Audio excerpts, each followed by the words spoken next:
All right, let's talk about the 6 ways that you can stop letting limiting beliefs take up space in your brain. We don't need it. You don't need it. It's not helping you.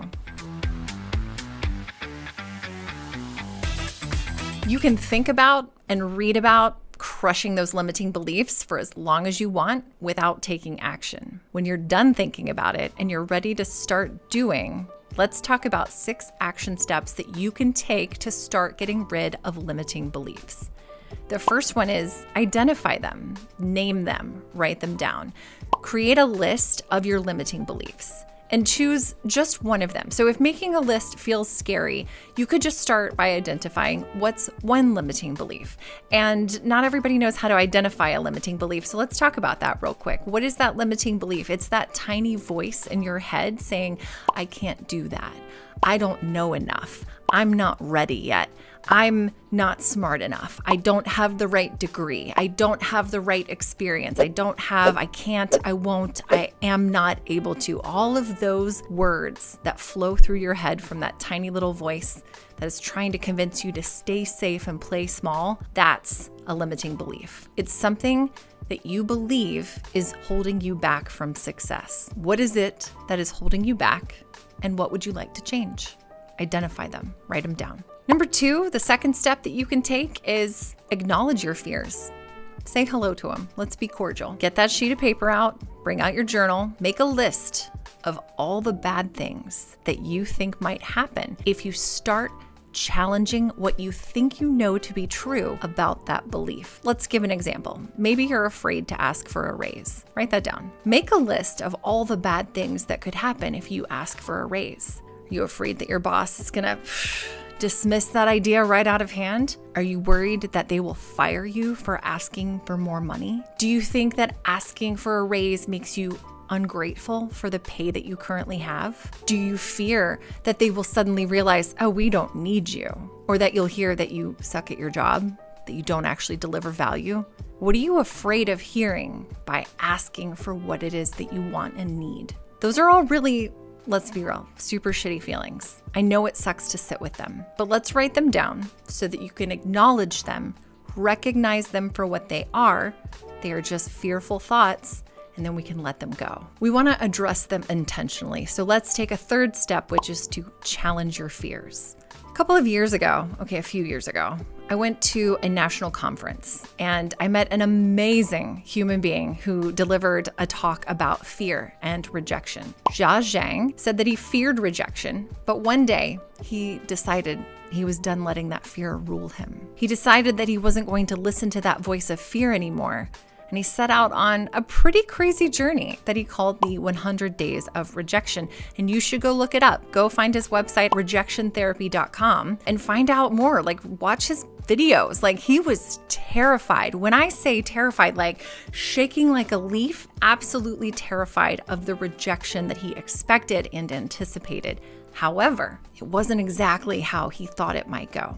So each day, he would make a request that he was 100% sure would be rejected. Some examples include asking to borrow $100 from a stranger, requesting to dance with a waitress, and sitting in a police officer's car. Man, it's a different year, huh? These activities might sound silly to you, but for Ja, they were incredibly powerful examples of asking a stranger for something completely out of the blue and expecting to receive rejection. And not just expecting to receive it, but receiving it and knowing that he's going to be okay on the other side. It was a learning process. You should find out more about it. The practice taught Ja that he could overcome his fear of rejection, and you can do the same thing. In fact, I just finished rereading his book, Rejection Proof, and we're going to talk about it in another video in the future. You also can overcome your fear of rejection. You can challenge them and overcome those fears. All right, number 4 is come up with just one action.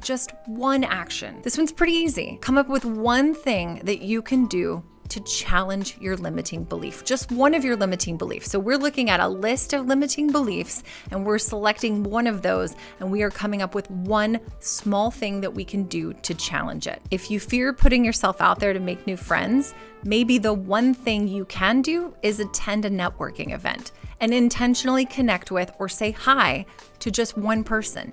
Doesn't matter how many people are at the event, and it's totally fine to leave the event after you have accomplished that one thing. But odds are good that you won't. So try just that one thing. Maybe it's not a networking event because that feels a little terrifying and intimidating. Maybe you just go introduce yourself to the next waitress that you meet at a restaurant or the coffee shop. Say hi to the barista. What's your name? Hi, I'm Megan. It's really nice to meet you. Hope you have a great day. That's it. Try that. If you're afraid of launching your services or becoming a freelancer, reach out to a few of your LinkedIn connections, just a couple, and ask, could you use a freelancer's services? Or do you know someone who does have a need for these kinds of services? You don't know what you will get if you don't ask. So let's take that one step. So it's important to actively take really small steps to retrain your mind about the possibilities and the consequences of achieving your desires. Instead of falling back into that old belief, that little small voice inside of you saying, well, it's not possible, I can't do that. That belief that tells you rejection is the worst thing possible, you'll soon find out that not only can you handle rejection, you have a lot to offer. Number 5, enlist the support of a friend. I know you have at least one person that is your friend. If you know a friend that is dealing with their own limiting beliefs, and let's be real, we all are, you can both be more successful if you work together. Here's how. Each of you should pick one limiting belief that you'd like to let go of. Schedule a weekly check-in call. Ask each other about your progress and any challenges that you faced. These can just be a couple of minutes at any time that works for both of you. I'm very serious. It does not need to be an hour check-in. It's maybe 10, 15 minutes. Try this for just a month and then reassess where you are. If you want to keep going, amazing. Feeling like you've knocked it out of the park? Even better, pick a new one to focus on. Don't think that you have to overcome all of your limiting beliefs in just a day or two. It does take time and it takes conscious effort to let go of beliefs that you've held on to for so long. And these have been baked into us from a really young age. So I promise this is not something that you just invented out of thin air and that you can just let go of like little blowing a dandelion into the wind.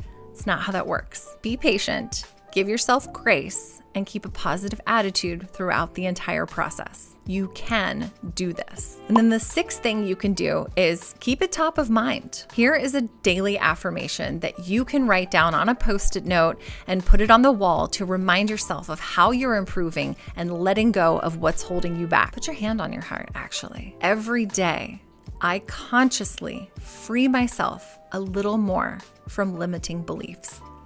That's it. All right. When you try these out, let me know. Leave a comment below. I'm really excited to see your progress. All right.